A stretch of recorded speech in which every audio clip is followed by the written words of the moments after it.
A continuación, la plática está dirigida por el doctor Daniel Álvarez Amado.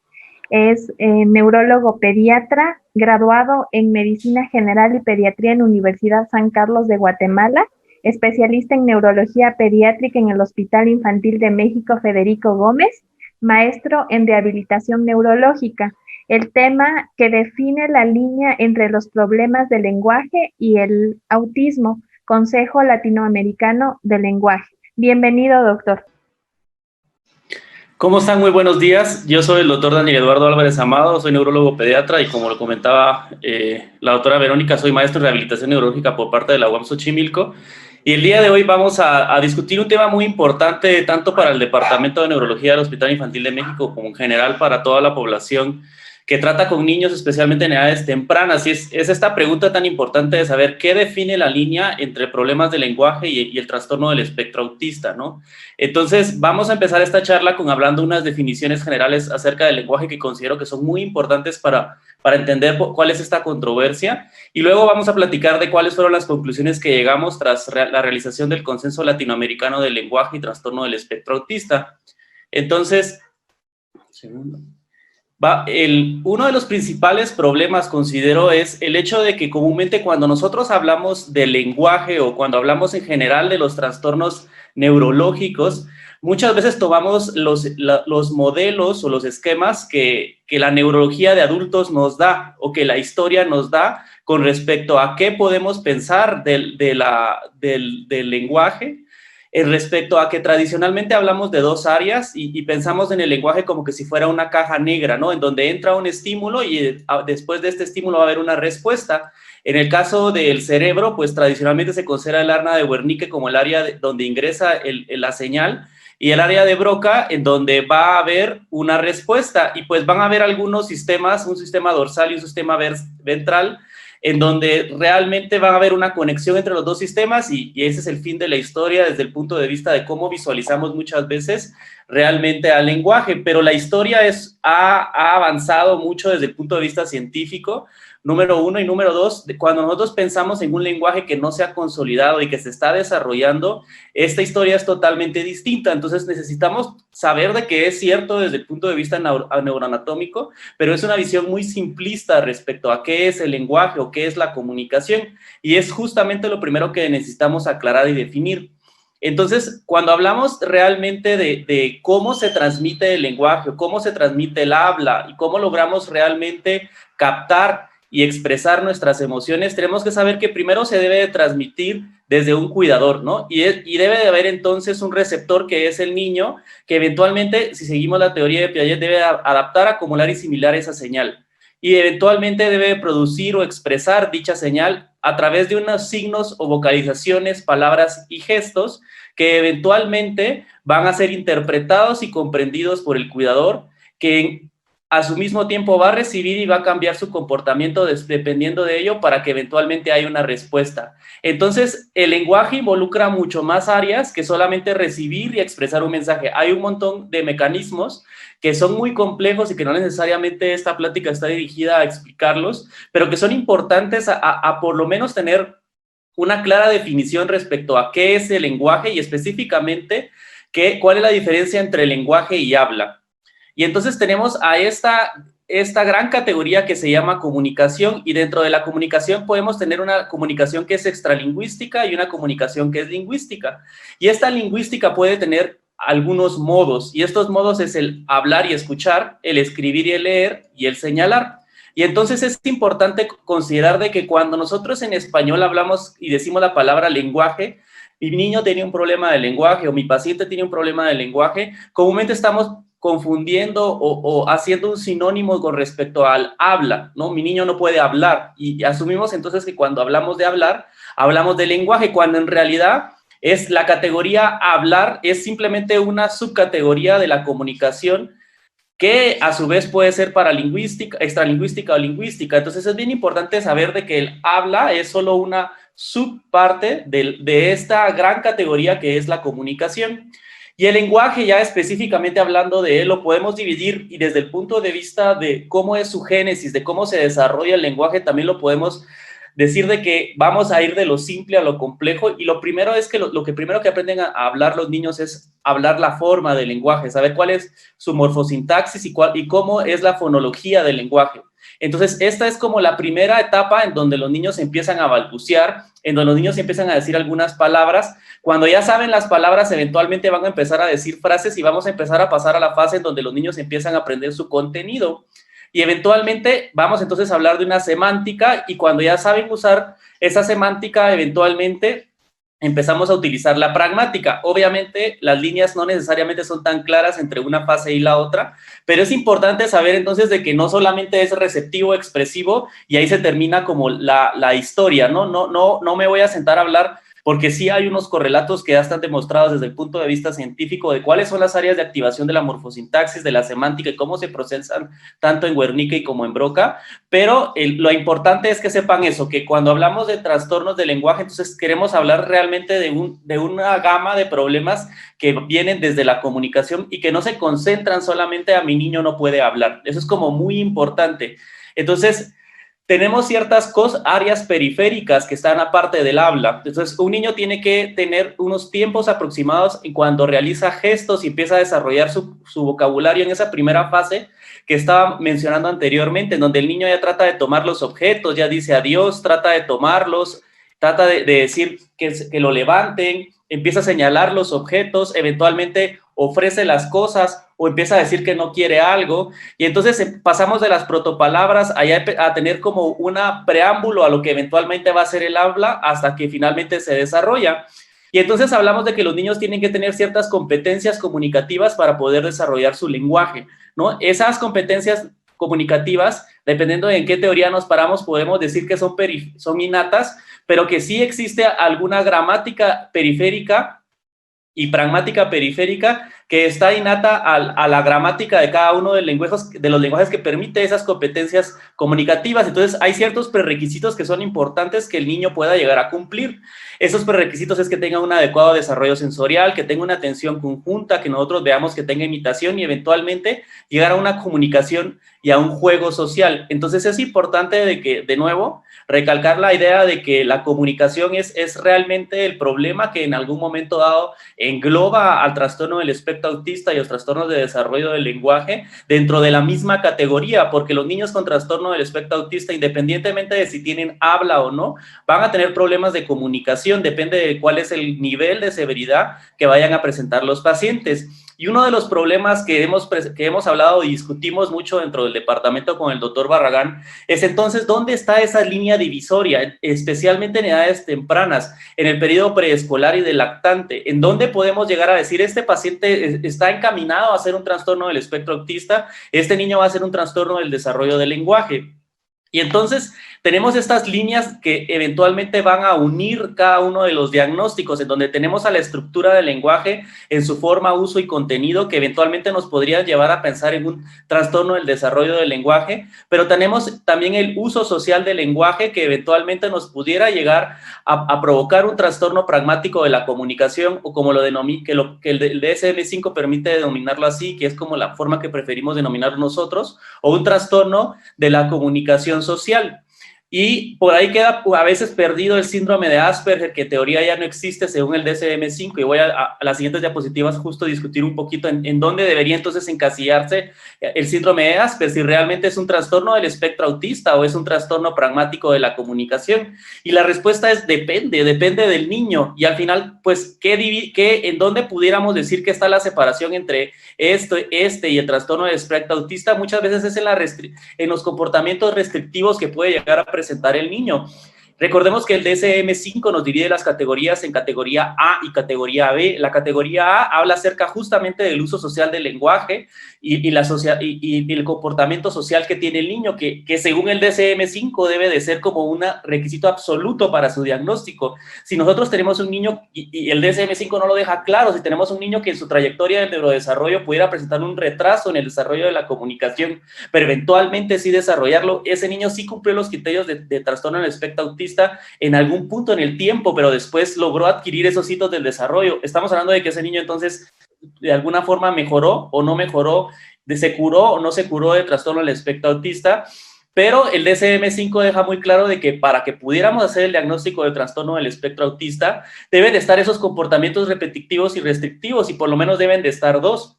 Entonces, muchas veces existe el gran problema, y es un problema muy serio, que los propios médicos no sabemos meter las categorías adecuadamente y creemos de que porque el niño está haciendo dos que entran dentro de la misma categoría, ese es trastorno del espectro autista, cuando realmente cada categoría tiene su espacio distinto, y los trastornos sensoriales, por ejemplo, están en una categoría, y ya sea de que sea ruido, que sea la sensibilidad a las cosas, entra entre la misma categoría y debemos de tener dos. Entonces, ¿qué pasa con esos niños que o no tienen ninguna o solo cumplen una de las 4 probabilidades categóricas que el DSM-5 deja como síntomas B? Y ese es el problema a lo que muchas veces nos enfrentamos. Muchas veces, muchas personas se enfocan en que solo tiene la categorías B, que son los comportamientos restrictivos y los intereses, y no consideran de que no cumple todos los criterios A, o pasa lo contrario. Mucha gente se enfoca en que cumple todos los criterios A, pero no se pone a pensar que no necesariamente cumple los dos requisitos que debe de cumplir para el B. Y el DSM-5 tampoco deja claro qué pasa si en algún momento dado tuvo un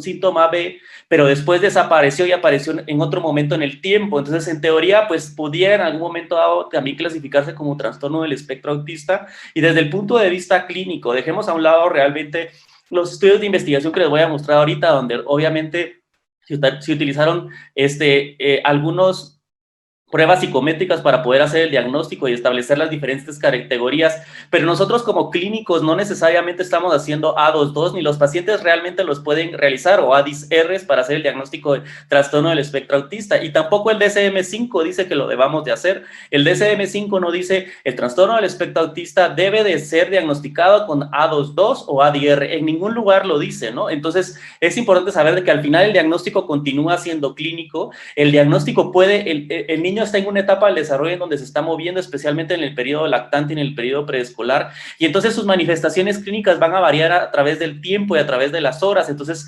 nos encontramos con un problema muy grave con el grupo de investigación del Hospital Infantil de México y el doctor Barragán nos decidimos a afrontar, es que qué pudiéramos hacer para poder hacer intervenciones tempranas sin causar esta confusión respecto a la mezcla de categorías que en algún momento dado a lo largo, pensando en el niño, no en un punto en el tiempo, como muchas veces las hacen las investigaciones, sino en un niño que está a lo largo del tiempo evolucionando y que su dinámica del desarrollo cambia a lo largo del tiempo.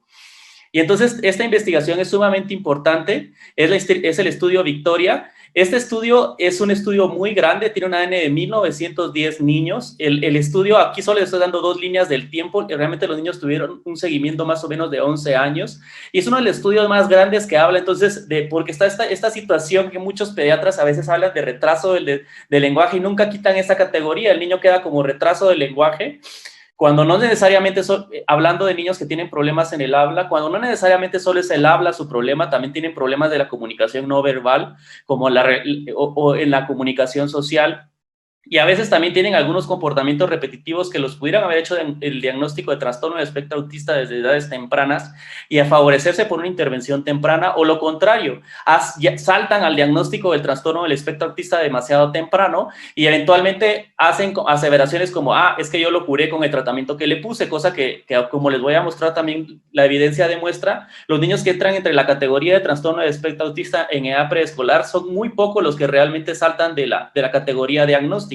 No es un diagnóstico que se mueve. Sí, con la intervención temprana podemos movilizar o modificar su severidad, pero en ningún momento dado puede salir de la categoría y, entre comillas, necesariamente curarse. Y entonces tenemos a niños que son clasificados como habladores tardíos. Uno espera en la población en general, entonces, que el 19% de los niños puedan tener un retraso en el desarrollo del lenguaje, ¿no? Y no necesariamente van a tener un desarrollo atípico conforme vaya pasando el tiempo. De este 19% realmente comparan con un trastorno un 5%. Y de estos habladores típicos, que son el 81%, pueden llegar a presentar 6% un trastorno, dejándonos aproximadamente niños con trastorno del lenguaje un 11%. Entonces, 11% de la población pudiera presentar algún problema del lenguaje o de la comunicación. Y entonces es un diagnóstico que es sumamente común y que no necesariamente estamos diagnosticando de forma temprana y no estamos diagnosticando correctamente. Entonces, esa fue una de las mayores preocupaciones que nos llevó a realizar el consenso.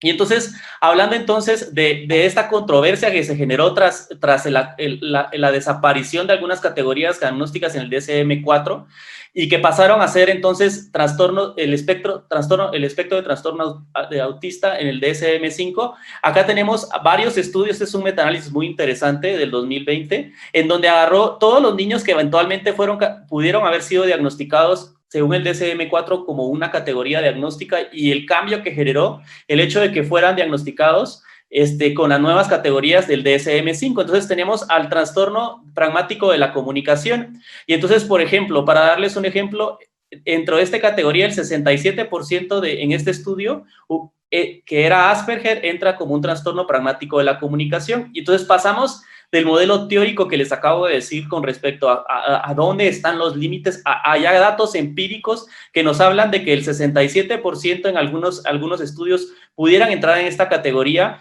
y algunos niños que antes eran como trastornos de lenguaje no especificados también podrían entrar entre la categoría del trastorno pragmático de la comunicación. Y es un diagnóstico que no necesariamente el neurólogo da con mucha muy seguido o con mucha frecuencia y que no necesariamente los papás están al tanto de que existe esta otra categoría diagnóstica que no necesariamente es el trastorno del espectro autista. Y ahorita vamos a hablar de los trastornos de desarrollo del lenguaje que también pudieran entrar dentro de esta categoría. Y entonces hay un porcentaje no necesariamente tan alto en algunas series, en otras sí es bastante alto, de niños que tienen trastorno del espectro, que hubieran sido diagnosticados como antes, autismo, en el DSM-4 y que también pudieran entrar hasta en un 38% en algunas series, 77% en otras, como trastorno pragmático de la comunicación. Y este no es la única investigación, y este es un metaanálisis y es una revisión sistemática. Los invito mucho a buscarla y revisarla. Y no es el único estudio que hace esta aseveración. Entonces tenemos niños que no tienen ni trastorno del espectro autista ni trastorno pragmático de la comunicación. Y en esta serie podemos ver de que niños que antes hubieran sido categorizados como Asperger, en un 34% pudieron sido diagnosticados como trastorno del espectro autista usando el DSM-5 y el 11% como trastorno pragmático de la comunicación. Entonces, realmente no es una regla que aquel niño que nosotros veamos como trastorno, que antes hubiéramos catalogizado como Asperger, entre en una u otra categoría, como un trastorno del espectro autista altamente funcional o un trastorno pragmático de la comunicación. Depende de cada niño, depende de las características de cada niño. Y entonces las relaciones sociales y los intereses restrictivos parecieran estar más severamente alterados o están más severamente alterados en los niños con trastorno del espectro autista. Este estudio también es un estudio muy grande de 1081 pacientes. Esta es la cantidad de pacientes con trastorno del espectro autista, 801, y con trastorno pragmático de la comunicación fueron 88 y utilizaron varias escalas para poderlos comparar. Y entonces tenemos de que una de las conclusiones del estudio es que esta categoría, trastorno pragmático de la comunicación y trastorno del espectro autística, no necesariamente los límites están muy claros, ¿no? Que es algo que siempre hemos dicho y que siempre vamos a seguir diciendo, que los límites son muy difíciles de poder hacer y van cambiando mucho a través del tiempo. Y entonces tenemos lo que les mencionaba, realmente solamente del 11.4 al 14% de los pacientes con trastorno del espectro autista que son diagnosticados en edades preescolares o antes de los 4 o 5 años, cambia su trayectoria en el desarrollo a una disminución de la severidad de los síntomas y mejora en realmente esa trayectoria.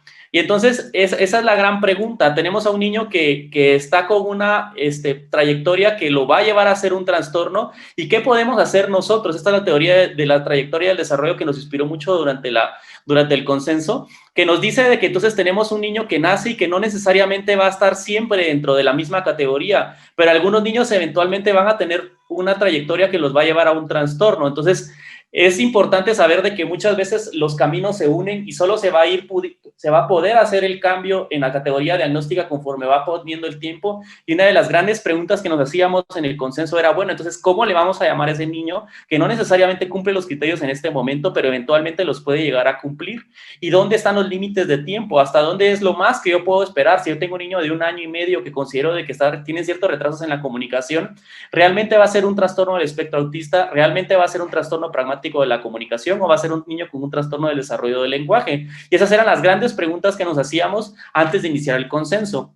Y entonces realizamos este consenso que le llamamos midiendo el espectro de los trastornos del lenguaje, los trastornos del espectro autista, y utilizamos una técnica que se llama Delphi modificada, en donde hicimos un consenso. Dos de las principales razones que nos hicieron llevar a este consenso fue la aparición de una clasificación para las enfermedades mentales en niños menores de 5 años, que los invito a buscarla, se llama DC-05, que no estábamos de acuerdo con muchas cosas que estaba diciendo esa clasificación, y que es de alguna forma trata de hacer una transición entre esta clasificación, el DCM, entre los trastornos del neurodesarrollo y el DCM5 en edades preescolares. Y la otra razón es la aparición del consenso catalice de los trastornos del desarrollo del lenguaje, que pues un poquito molestamente habla aquí que es multidisciplinario y multinacional, pero no hay ningún representante de Latinoamérica, ni siquiera hispanohablante, dentro de las personas que realizaron este consenso. Entonces queríamos primero decir que habían cosas que Latinoamérica estaba de acuerdo con respecto a Catalice, perdón, y decir cuál es la perspectiva latinoamericana con respecto a los trastornos del desarrollo del lenguaje y cuáles son las preocupaciones de Latinoamérica. Y entonces, en la última reunión, en el tercer encuentro latinoamericano de neurociencias, hicimos un panel de discusión y redactamos el primer borrador respecto a qué era lo que queríamos hacer. Entonces, hicimos la reunión, redactamos el borrador e invitamos con ese borrador a 79 expertos a nivel latinoamericano que consideran darnos su opinión, tratando de hacerlo lo más diverso posible. Incluimos a todos los países latinoamericanos que logramos como establecer contacto dentro de nuestra red de expertos. Y al final entraron a la ronda Delphi 34. No voy a entrar en detalles respecto a cuáles fueron los criterios, acá los pueden ver. Está en proceso de publicación el consenso, esperamos de que ya termine la revisión que en este momento se está realizando para poderse publicar. Y entonces, al final, hicimos 19 ítems escritos, que 2 no llegaron a consenso y tuvo que hacer una segunda ronda. Habían 4 figuras, 4 cuadros, una figura y 2 flujogramas, y al final se decidió hacer una segunda ronda para 2 ítems y se agregó una viñeta clínica. Entonces, así fue como llegamos al consenso latinoamericano de trastornos del desarrollo del lenguaje, el cual es muy amplio. No voy a poder discutir totalmente todos los puntos del consenso en este momento. Voy a decir los más importantes que considero respecto a las conclusiones que llegamos y cómo hacemos la línea entre cada uno de estos trastornos de la comunicación. La de los participantes tuvo una media de 47 años, y siendo la mitad de sexo femenino, y se reportó una media de 16.5 años de experiencia entre todos los consensuados, y un 50% se indicó ser mayor experto en trastorno del espectro autista, 12% en trastornos de desarrollo y 38% en ambos. Incluimos neurólogos pediatras, psicólogas infantiles, terapeutas de lenguaje, entre las personas que estuvieron involucradas en el consenso, inclusive las personas que estuvieron involucradas en la redacción del primer borrador, y también incluimos terapeutas de lenguaje y psicólogas infantiles para que hubiera un adecuado balance y no solo fuera el punto neurológico el que prevaleciera. Y entonces, entre las personas, pues 11 fueron de México, 5 de Chile, 4 de Argentina, 4 de Colombia, 2 de Bolivia, 2 de República Dominicana, 2 de Nicaragua, 1 de Ecuador, 1 de El Salvador, 1 de Honduras y 1 de Perú. Y de la Ciudad de México, pues prevaleció con un 64%, habiendo personas del estado que ejercían en neurología en el Estado de México y de León.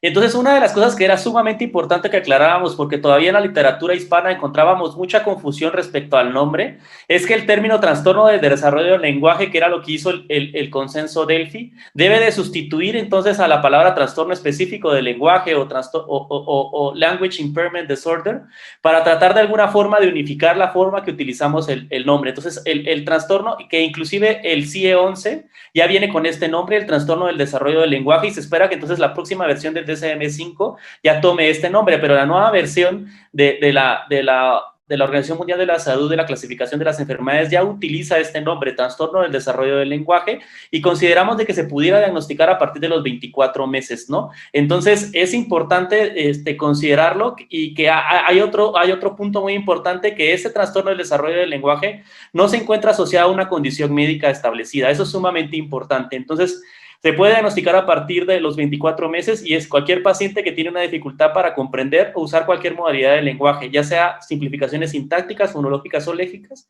y también limitación en interacción social. Eso es sumamente importante.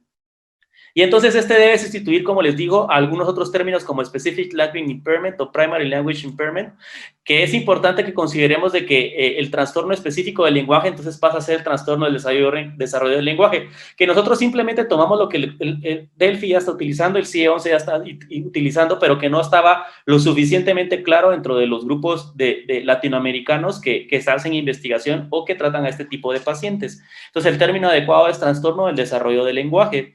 Y luego tenemos una categoría que es distinta al trastorno del desarrollo del lenguaje, que se llama trastorno del lenguaje asociado a X o TLX, que es a cualquier paciente que tiene un trastorno de lenguaje asociado a otro problema del desarrollo. Por ejemplo, un niño con discapacidad intelectual llamaríamos trastorno del lenguaje asociado a discapacidad intelectual, trastorno del lenguaje asociado a trastorno del espectro autista o trastorno del lenguaje asociado a prematurez. Entonces es importante que es distinto. Si lo quisiéramos ver desde otra perspectiva, el trastorno del desarrollo del lenguaje es primario, no tiene una causa que sea aparente, y el trastorno del lenguaje asociado a X es secundario a algo, ¿no? Entonces eso es bien importante.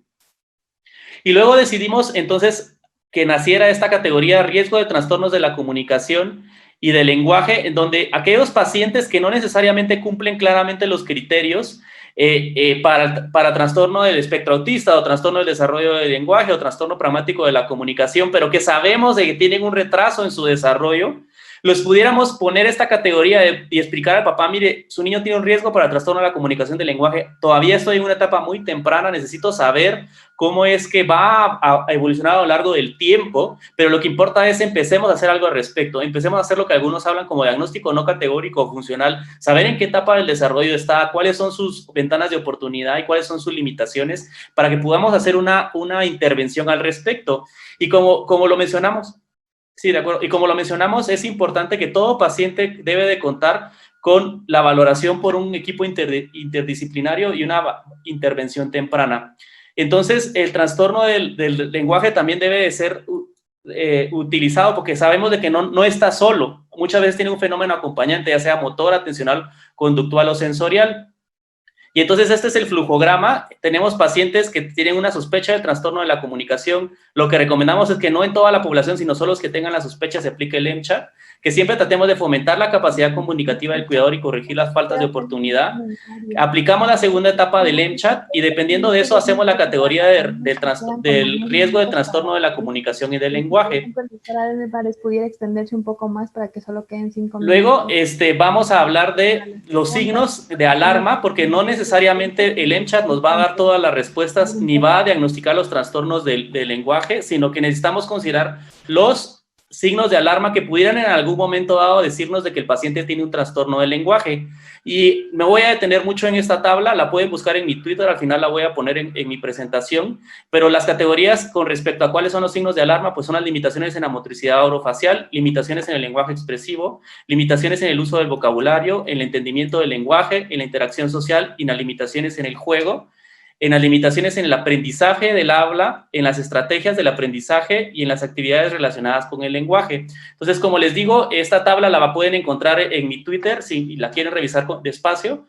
Y entonces, ¿qué hacemos cuando tenemos un niño con riesgo de trastornos de la comunicación? Pues lo tenemos que evaluar cada 3 meses si persiste el riesgo y valorar si entra en alguna de las categorías, ya sea en un trastorno del lenguaje asociado a alguna patología, en un trastorno del espectro autista, trastorno del desarrollo del lenguaje o un trastorno pragmático de la comunicación. Y lo que consideramos sumamente importante era hablar de que existe un fenómeno acompañante siempre en los trastornos del espectro autista, ya sea motor, atencional, conductual y sensorial, que necesita una intervención específica por un especialista en el neurodesarrollo y que necesitamos siempre pensar en que necesitamos corregir los factores ambientales y siempre que tenemos un niño con un trastorno del lenguaje, y lo quiero recalcar mucho, aparte de como lo mencionamos acá, debe de tener una evaluación auditiva, debe de ser enviado a terapia de lenguaje. Es sumamente importante la intervención temprana independientemente del diagnóstico. Y entonces, para concluir, ¿qué define la línea entre los problemas del lenguaje y el autismo? Pues es algo que nos hizo hacer este consenso fue, el trastorno del espectro autista tiene una prevalencia, dependiendo de dónde lo busquemos, del 1 al 1.5%. El único estudio epidemiológico de México habla del 0.89. Y entonces, la prevalencia, como lo mencioné anteriormente, de los trastornos del lenguaje en las series grandes es del 10%, 7 para los trastornos de desarrollo del lenguaje y 2 para los trastornos del lenguaje asociado a alguna condición médica. Entonces, ¿por qué seguimos diagnosticando excesivamente los trastornos del espectro autista? ¿Por qué seguimos considerando como una urgencia en diagnosticarlo cuando es sumamente más común que los niños puedan presentar trastornos del lenguaje? Y obviamente el pronóstico a largo plazo y la intervención específica que debe recibir ese paciente es totalmente distinta. Y entonces, ¿dónde está la línea que los divide? Pues es muy difícil de ver y depende de en qué momento en el tiempo estemos. Y ampliando esta imagen que ya les había puesto anteriormente, pues tenemos a los trastornos de lenguaje asociados a X, a cualquier otro trastorno, y al riesgo de trastorno de la comunicación y del lenguaje que de alguna forma nos puede servir para poder explicarle al papá y ser sinceros. Mire, papá, realmente en este momento no cumple los criterios, pero necesitamos hacer una intervención temprana y dependiendo cuál sea su respuesta a la intervención, dependiendo de cómo sea su respuesta a través del tiempo, lo voy a meter a una categoría sin pasar como riesgo de trastorno de la comunicación del lenguaje a los 7 años, que sería absurdo, ¿no? Pero específicamente en el consenso ya ponemos los momentos en donde pues, se pueden hacer cada una de estas utilizar estas categorías. Y por ejemplo, el trastorno pragmático de la comunicación recomendamos esperar hasta los 4 años para poder hacer el diagnóstico, porque no se ha desarrollado lo suficientemente el niño para poder hacer ese diagnóstico en una edad tan temprana. Entonces podemos utilizar esta otra categoría para poder de alguna forma decirle al papá, hay un foco rojo que debemos de intervenir. Y hay que hacer una intervención y vamos a darle seguimiento a través de la línea del tiempo, ya sea, si no hay un neurólogo pediatra, esto lo puede hacer un pediatra, lo puede hacer cualquier persona, y utilizar el mismo lenguaje para no causar confusión a los papás y no decirle a los 2 años, tiene trastorno de espectro autista, y a los 4 años, no señora, pues ya no lo tiene. Ahora tiene un trastorno de desarrollo del lenguaje, y a los 8 años tiene un trastorno pragmático de la comunicación, que pudiera darse dependiendo de cuál sea la evolución del paciente, pero es más la excepción que la regla. O sea, los niños que modifican su trayectoria del desarrollo, que tienen trastorno del espectro autista, solo son más o menos el 15%. Entonces, no necesariamente es tan común, y probablemente muchos de esos niños que son curados en edad preescolar y que eventualmente llegan a ser escolares, fueron diagnosticados erróneamente como trastorno del espectro autista. Entonces es sumamente importante saberlo y muchas veces ser sincero con los papás y decir, ahorita no puedo hacer el diagnóstico, tiene un riesgo y vamos a ver cómo se mueve a través del tiempo. Eso es como lo más importante. Y entonces, le repito mi nombre, yo soy el doctor Daniel Eduardo Álvarez Amado. Este es mi correo por si tuvieran alguna duda, algún comentario que me quisieran hacer. Y en mi Twitter voy a poner la tabla, y en un momento hago un tweet con respecto a los principales artículos que considero que mencioné como el Delphi, para que los puedan tener a la mano, y va a ser un archivo zip que los voy a compartir, y los invito siempre a darle like a la página del maestro Barragán y del Departamento de Neurología con el doctor Juan Carlos García, que siempre andan invitándonos a sus pláticas y haciendo pláticas muy interesantes en cerebros en desarrollo. Muchísimas gracias.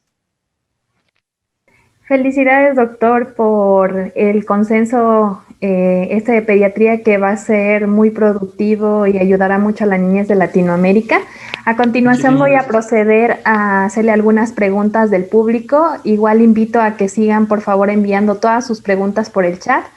Nos preguntan, ¿cuáles son los criterios del trastorno de la comunicación pragmática y a qué edad podríamos hablar de un trastorno de la comunicación pragmática? Pues los criterios son los criterios A, los criterios A, básicamente son los criterios A del DSM-5, pero es un niño que solo cumple uno de los B, es decir, es un paciente que no logra, y por eso entra dentro de la categoría que muchas veces hubiéramos hablado de Asperger. Es un niño que no necesariamente pudiera tener un problema sensorial, pero no necesariamente tiene un comportamiento restrictivo con respecto a sus actividades, porque ese sería un niño con trastorno de espectro autista funcional. El DSM-5 lo categoriza como cualquier niño que no entiende el contexto de lo que se está hablando. Es un niño que es muy absoluto en la forma de hablar, que no necesariamente logra tener una interacción social adecuada con sus papás, que no entiende, por ejemplo, las bromas o los chistes, o es muy literal en lo que se le está hablando. Cuando se le pide, por ejemplo, deme un vaso de agua, el niño pues no entiende la palabra porque pues el vaso no es de agua, es con agua, y entonces son niños muy literales que no logran establecer buenas interacciones sociales, pero no necesariamente tienen los comportamientos restrictivos que vemos en los síntomas B, o solo cumplen uno de los síntomas B de trastorno del espectro autista. Doctor, muchas gracias. El doctor Lino Palacios nos comenta, la dimensionalidad del neurodesarrollo nos obliga a dejar de pensar en el diagnóstico categórico, estático, para pasar a una apreciación donde se incluya al tiempo, como sucede cuando determinamos el nivel de colesterol o de presión arterial. A su vez, también comenta que en el consenso faltaron especialistas en salud mental, psiquiatras. Sí, no lo mencioné, doctor, y una disculpa, pero sí, uno de las personas que escribió el primer borrador es psiquiatra, y dentro de los involucrados a nivel latinoamericano también hay psiquiatras, entonces sí se involucraron. Una disculpa que no lo mencioné en la plática, pero sí fueron incluidas, y por supuesto que es importante la opinión de todos los que estamos involucrados en el manejo de los pacientes, y definitivamente una de la idea era cambiar esta idea de que los diagnósticos son estáticos, y el diagnóstico no categórico funcional es sumamente importante para poder hacer intervenciones tempranas y poder darle el adecuado seguimiento a los pacientes, porque en cualquier enfermedad, incluido el trastorno de déficit de atención y hiperactividad, los síntomas van a variar dependiendo del momento del día y la edad del paciente. Doctor Daniel, agradecemos su participación. Muchísimas gracias, que estén muy bien. Les agradezco a todos por la invitación, al maestro Barragán por invitarme a este congreso, y los invito a seguirlo disfrutando. Gracias, doctor.